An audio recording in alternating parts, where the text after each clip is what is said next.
cutter with wings. This is used to cut the rigid plastic. This is made as per SMD 412C.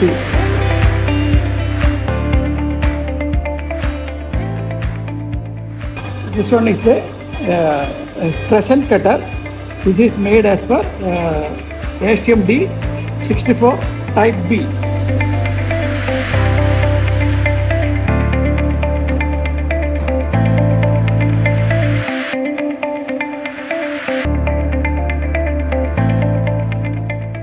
This is the tier specimen cutter made as per SMD 64C.